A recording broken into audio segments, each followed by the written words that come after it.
we didn't so much talk about what they're going to do now with the opening. Will Wade's off to NC State. I guess Sean Miller, is he the assumption?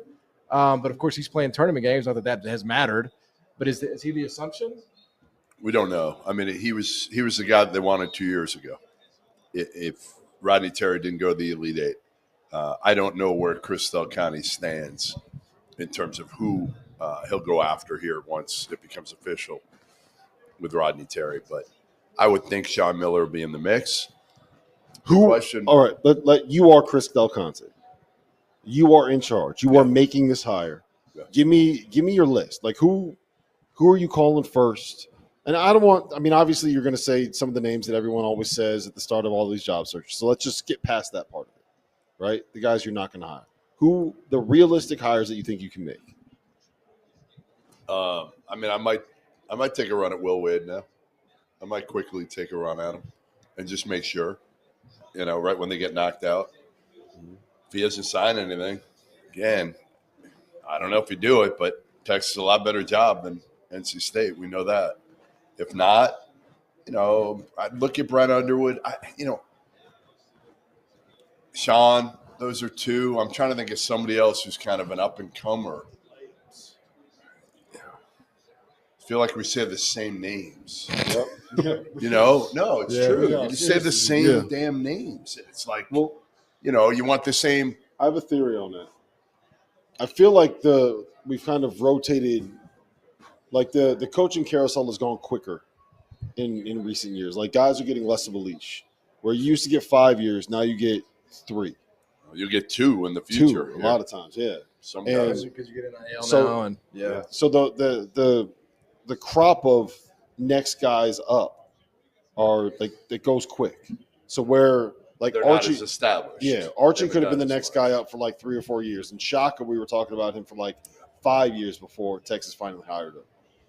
And now it's, you have one good year at Utah State and you get hired to Washington, and then the guy that they bring in has one good year, and all of a sudden they're like, yeah, West Virginia should go hire him. So,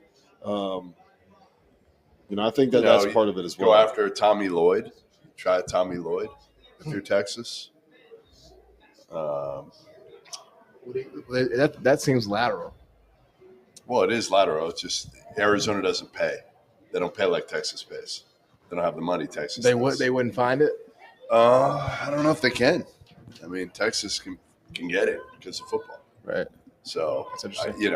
I think there's more salary for Texas, number one. And number two, there's probably more third-party opportunities than there is. Trying to think who else. I mean, I would think Buzz would he'd walk from College Station. If you told him you got to walk from, I don't know how far a walk it is, from College Station to Austin, but, would a TJ Otzelberger be interested in Texas? I think he'd rather go Midwest to me.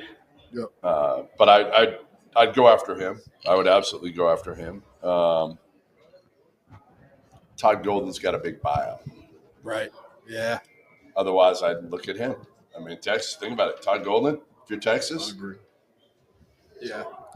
Let me ask you this then, Jeff, and this is just as you were sitting here rattling off names, something I thought about. Have we seen the end of days of the Nate Oates? What do you mean? High school guys? Yep. Guys getting bumped up because, we even talked about a little bit earlier. He had a player, right? He got into high school because of E.C. Matthews. That's how he got in, to college. He had E.C. Matthews as a player. And Danny Hurley took E.C. Matthews to Rhode Island. Then Bobby Hurley hired Nate as an assistant at Buffalo. So there was a connection with the player there. Yep, that's how he got in. Then remember, Bobby won, got out.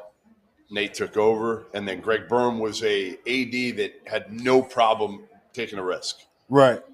Some ADs are like that. Some are not going to take a risk. I guess that's sort of my question. Just like because we talked about it earlier, even just seeing a lot of the NBA guys, assistants and stuff. That's such a risk.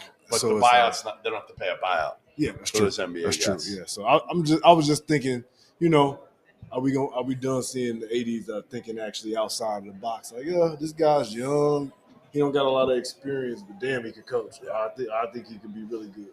I think we will see some of that though with the assistant coaches that guys are bringing in, especially if you are at a program where, I mean, we talked about it earlier, where like you have a GM, where you have the money that's already in place, right? Like, I guess Indiana's the wrong example, but in theory, with Indiana, the money's already there, the fan base is already there. All you need is someone that can take all the talented pieces that you can get and coach them up and make them better. And I think that when you're going out and getting Darren DeVries is a guy that should, in theory, be able to do that, right? Yeah, I mean, if he has the right staff to be able to put together the right team with that money, that's a big part of it. Because we've seen it, plenty of staffs and you got to know the marketplace too. That's where GM can be important.